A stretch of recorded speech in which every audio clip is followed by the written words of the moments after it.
Bismillahirrahmanirrahim. Assalamualaikum warahmatullahi wabarakatuh. Alhamdulillahi rabbil alamin. Wabihi nasta'in ala umurid dunya waddin. Alhamdulillah binikmatihi tatimmus salihah. Kaum muslimin yang dimuliakan Allah, segala puji bagi Allah yang mudah-mudahan kiranya dengan nikmat yang begitu banyak Allah berikan kepada kita masih dan terus menjadi hamba-hamba Allah yang selalu pandai bersyukur. Pandai bersyukur ini adalah bagian dari ibadah. Pandai bersyukur, tahu berterima kasih kepada Allah atas apa yang Allah berikan, akan membimbing kita terus dan terus menjadi hamba-hamba yang saleh. Kaum muslimin yang dimuliakan Allah, dalam acara kita di Nu'min Sa'ah, mari sejenak menambah keimanan kita kepada Allah, memperbaharui, memperbaiki amal ibadah atau juga kualitas keimanan kita. Yang ilmu, yang iman, hati butuh untuk selalu di-upgrade, butuh selalu untuk diperbaharui. Karena sama halnya seperti jasad kita, tubuh kita ini yang butuh kepada makan dan minum, maka rohani kita, jiwa kita, hati kita, iman kita butuh pula dengan nutrisinya. Iman ada kalanya menurun dan ada kalanya menaik. Yazdad bitta'ah wa yanqus bil ma'asi. Dia bertambah ketika kita menjalankan ketaatan kepada Allah dan menurun atau berkurang ketika kita mengerjakan maksiat. Nah, kalau kita ingin iman kita terus bertambah, setidaknya bertahan istiqomah dalam kebaikan, maka kita harus selalu merutinkan untuk talabul ilmi. Karena menuntut ilmu inilah yang membuat seseorang itu bisa istiqomah dalam kebaikan. Nah, baik kaum muslimin yang dimuliakan Allah, di segmen acara Nu'min Sa'ah kali ini kita akan membahas suatu permasalahan yang mungkin setiap kita pernah mengalaminya, pernah berada di posisi tersebut.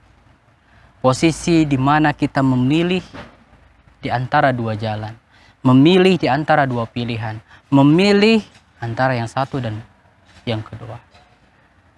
Sampai-sampai dalam syariat kita, dalam ajaran kita, dalam ibadah kita, ada disebut dengan salat istikharah. Salat memilih di antara dua pilihan. Ketika seorang laki-laki, dia bingung dengan pilihannya, apakah dia harus memilih si fulana atau si fulana yang satu lagi untuk menjadi pendamping hidupnya.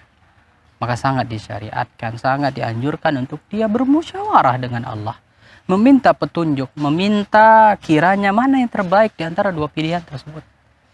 Dan tidak ada ruginya kalau dia bermusyawarah dengan Rabb-nya, dengan Tuhannya yang maha mengetahui dan lebih tahu lagi daripada hambanya sendiri. Banyak ya, kita merasa ini adalah yang terbaik untuk kita. Nah, ternyata pilihan Allah lah yang lebih baik. Allah maha tahu, Allah mengerti, paham mana yang terbaik untuk hamba-hambanya. Sehingga apa yang terjadi ketika pilihan tersebut kita pilih dengan pilihan yang salah, yang menurut kita baik, nah ini menjadi awal mula penyesalan yang ditimbulkan. Tapi beda ketika itu adalah pilihan yang Allah pilihkan untuk kita dan kita ridho dengan pilihan tersebut, maka kita akan bahagia dengan pilihan tersebut.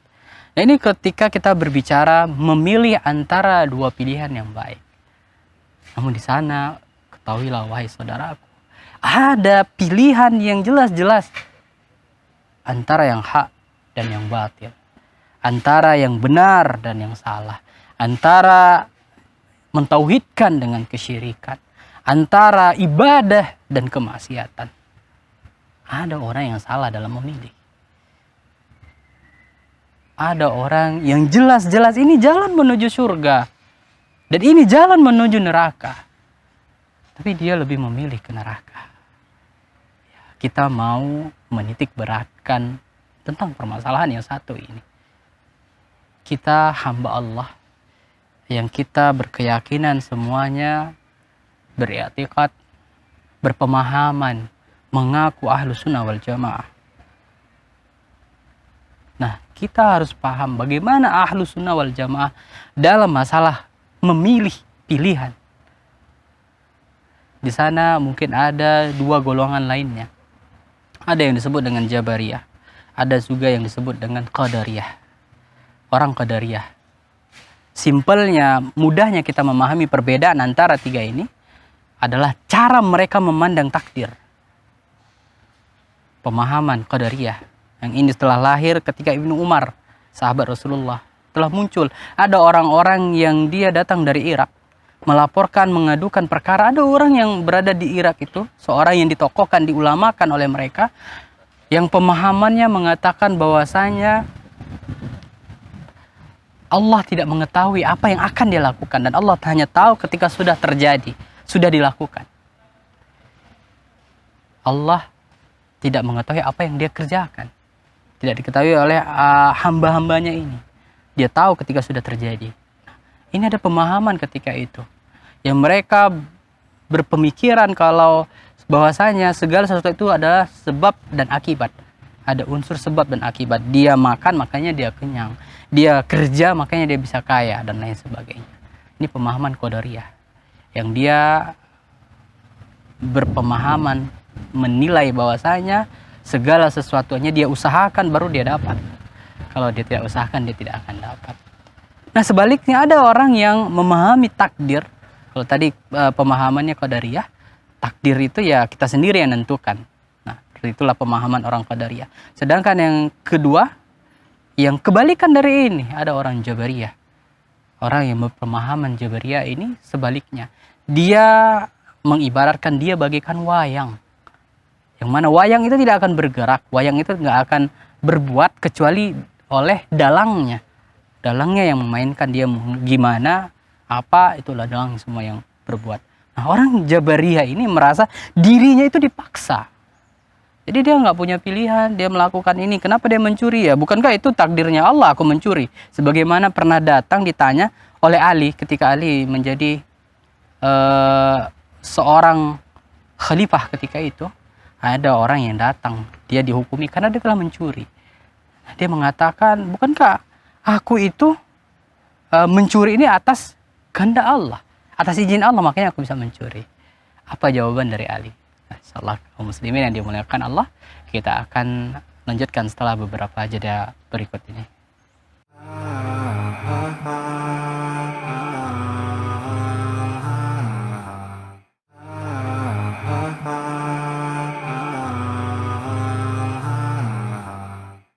Baik kaum muslimin yang dimuliakan Allah Subhanahu wa taala, kita lanjutkan kembali di acara kita Nu'min Sa'ah. Nah, kita tadi membahas tentang pemahaman ketika menyikapi masalah takdir. Ya, tadi ada kisah bagaimana Ali bin Abi Thalib yang ketika itu dia sebagai seorang khalifah, datang kepadanya, dibawakan, dihadapkan kepadanya orang-orang yang berpikiran atau berpemahaman Jabariyah, yang dia merasa segala sesuatunya itu atas ketentuan Allah. Allah yang mentakdirkan dia mencuri, dia bisa berzina, dia bisa berbuat apa saja. Dan dia merasa dia nggak dihukumi karena masalah tersebut, karena dia bagikan wayang. Nah, ini apa jawaban dari Ali bin Abi Thalib ketika orang ini berhujjah, beralasan, dia katakan, wahai khalifah, bukankah aku mencuri ini atas izinnya Allah? Kalau Allah nggak izinkan, ya aku nggak bisa mencuri. Nah, itu yang dia sampaikan kepada khalifah. Maka apa yang dilakukan oleh khalifah? Khalifah panggil Al-Guju untuk memotong tangannya. Khalifah panggil ketika itu Ali bin Abi Thalib, dia panggil Al-Guju untuk memotong tangannya. Maka ketika itu dia terkejut, dia katakan, wahai khalifah, bukankah aku mencuri atas izin Allah, atas takdir yang Allah tentukan? Maka apa jawaban dari Ali bin Abi Thalib dengan tegas, dengan padat singkatnya dia katakan, aku juga memotong tanganmu atas izinnya Allah. Allahu Akbar. Dalam surah An-Nisa ayat 40, Allah katakan tegas-tegas di sana, innallaha la yadhlimu misqala dzarrah. Sesungguhnya Allah tidak pernah berbuat zalim walaupun sebesar biji sawi atau darah. Ini membantah dengan tegas pemahaman pemikiran dari Jabariyah yang merasa kalau mereka itu dipaksa dan merasa mereka itu dizolimi dengan hal tersebut, sehingga ini semua dalih mereka saja untuk membantah bahwasanya untuk selamat, kalau berbuat dosa itu ya bukan salah dia. Nah, ini tentunya tidak benar sama sekali kaum muslimin. Ini yang dibantah oleh Ali bin Abi Thalib. Dia katakan, bukankah aku memotong tanganmu juga atas takdirnya Allah? Maka yang benar dari pemahaman di antara keduanya adalah wasatiyah, tengah-tengah, pertengahan, yaitu Ahlussunnah wal Jamaah. Ketika menyikapi takdir, mereka mengatakan, ya, kita berbuat dan Allah menentukan. Kita melakukan kehendak. Kita bisa memilih antara dua pilihan, antara makan yang halal dan yang haram. Kita tentu memilih yang halal. Maka kita memiliki kehendak di sana. Walaupun pada asalnya adalah takdirnya Allah, apapun yang kita pilih nantinya. Dan kita memilih antara yang hak dan yang batil. Antara mau makan atau tidak makan. Antara mau belajar dan tidak belajar. Kita berhak memilih di antara dua pilihan tersebut. Allah memberikan kewenangan, kehendak, kudrat kepada kita sebagai manusia untuk memilih pilihan. Sehingga jelas Allah katakan bahwasanya Allah tidak berlaku zalim kepada hamba-hambanya. Allah tidak melakukan perbuatan zalim. Sebagaimana Allah juga katakan dalam hadits qudsi, yang mana di sana Allah katakan bahwasanya inni haramtu zulma ala nafsi. Sesungguhnya wahai hambaku, ya ibadi, inni haramtu zulma ala nafsi. Sesungguhnya aku mengharamkan kezaliman atas diriku sendiri. Dan aku jadikan kezaliman itu haram atas kalian. Artinya tidak boleh berbuat zalim. Maka jangan kalian menzalimi sesama kalian. Maka kita tahu di sana ketika seseorang ingin taubat, syarat dia taubat kepada Allah, kalau salahnya itu hanya kepada Allah, maka ada 3 syarat. Nah, ketika berhubungan dengan manusia, maka dia harus menambah 1 lagi syarat taubatnya, yaitu dia harus mendapatkan ampunan, maaf, atau juga ridho dari orang yang telah dia zalimi. Ini juga yang terjadi nantinya yaumil akhir, yang mana dia tidak akan bisa masuk ke dalam surga sampai selesai masalahnya, urusannya dengan sesama manusia. Di sana ada tempat di mana manusia harus saling menghalalkan. Di mana di sana bahkan hewan saja yang dia dulu pernah dizolimi oleh hewan lainnya, yang pernah dia dikasih tanduk untuk menyelesaikan urusannya. Apalagi itu adalah manusia yang Allah telah berikan akal yang dia bisa memilih antara yang hak dan yang batil, antara yang benar dan yang salah, antara sesuatu yang diperintahkan, menjalankan ketaatan dengan kemaksiatan. Dia diberikan akal, sehingga dengan akalnya pada asalnya dia bisa memilih, menilai mana yang baik dan mana yang buruk, mana dia menambah keimanan dan mana dia malah ingin bebas dari kemaksiatan. Ada sebuah analogi yang mana dianalogikan tentang masalah pilihan ini. Di sana ada 2 bus besar. Bus A yang dia dengan segala aturan yang syarat di dalamnya, dan bus B yang dia bebas dari aturan. Artinya semua penumpang itu bebas mau melakukan apa saja. Maka orang-orang pun masing-masing memilih ke bus mana yang dia ingin masuki. Apakah ke bus yang A yang dia penuh dengan aturan untuk menjalankan perjalanan atau melakukan perjalanan, atau bus B yang dia bebas suka hati, dia melakukan apa saja yang dia inginkan. Nah, kedua bus ini pun mulai dimasuki oleh orang-orangnya. Ketika mau berangkat, sopirnya atau petugasnya menyampaikan bahwasanya bus A dulu, dia katakan, wahai para penumpang, sesungguhnya bus ini adalah bus yang memiliki aturan, yang mana aturan-aturan ini dibuat untuk agar menjaga keselamatan kalian semua.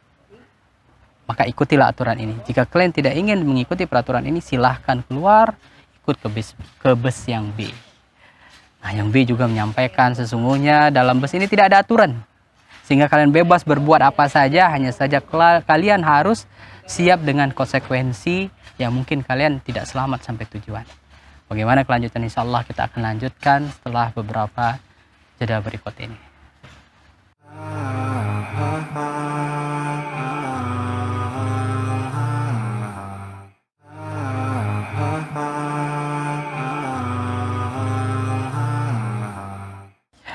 Ya baik kaum muslimin yang dimuliakan Allah, kita lanjutkan kembali pembahasan kita di Mu'min Sa'ah tentang pilihan. Apa pilihanmu? Nah tadi kita menceritakan tentang analogi. Ada dua bus, yang satu bus A dengan aturan-aturan yang mereka buat di dalam bus tersebut yang harus dipatuhi oleh orang-orang yang mengikuti bus ini. Dan bus yang B, bus yang dia bebas aturan, bisa berbuat apa saja penumpangnya. Sehingga ketika dilihat ya, banyak orang yang lebih memilih ke bus yang B karena merasa ya aman, bebas melakukan apa saja yang dia inginkan. Maka setelah disampaikan oleh sopirnya atau orang yang petugasnya, maka berjalanlah. Yang bus A ini dengan aturannya menyampaikan bahwasanya para penumpang harus memakai sabuk pengaman, juga tidak boleh melakukan ini dan itu, menjaga keselamatan dan lain sebagainya, yang tujuannya agar bisa selamat sampai dengan tujuan. Sedangkan bus yang B tadi, dia tidak menyampaikan, dia katakan bebas kalian berbuat apa saja, tapi kalian ingat ada konsekuensi yang harus nantinya kalian tanggung resiko tersebut, dan kalian tidak boleh menyalahkanku karena kita semuanya bebas di sini. Maka ketika berjalan bus tersebut, tibalah suatu saat melewati suatu tempat tebing yang terjal dan sangat berbahaya. Maka bus yang A ini dia mengingatkan kepada penumpangnya agar berhati-hati, agar kiranya bersiap-siap, agar kiranya berdoa dan lain sebagainya dari aturan-aturan yang mereka harus patuhi sehingga mereka bisa selamat dengan tujuan. Bismillah, mereka pun akhirnya selamat, bisa melewati hambatan tersebut sehingga selamat dari tempat itu. Sedangkan bus yang B dengan aturan yang mereka bebas melakukan apa saja, tidak bisa selamat dari tempat tersebut, yang mana busnya akhirnya jatuh dan celaka semuanya. Nah, apa yang bisa kita ambil pelajaran dari kisah atau juga dari cerita ini, analogi ini? Islam tidaklah memberikan aturan-aturan kepada hamba-hambanya, melainkan untuk kebaikan dirinya sendiri. Contoh, kita dilarang minuman-minuman keras, mengkonsumsi minuman-minuman keras, yang mana ternyata efek samping dari minuman keras ini itu bisa mencederai atau memudaratkan diri hamba tersebut. Dan Allah halalkan selainnya dari minuman-minuman yang halal, yang lebih banyak tentunya daripada yang haram. Ada susu, ada jus, ada teh, kopi, dan lain sebagainya. Lebih banyak yang halal daripada yang haram. Tapi itulah manusia memilih pilihan yang salah, dia lebih memilih walaupun yang sedikit ini yang diharamkan, dia lebih memilih untuk menentang. Yang mana tentu dia mendapatkan akibat yang buruknya. Begitu juga dengan syariat-syariat lainnya, aturan-aturan lainnya. Seperti wanita, mereka disyaratkan atau diwajibkan untuk menutup auratnya, menjaga kehormatan itu untuk baik untuk dirinya sendiri. Sehingga dia bisa selamat.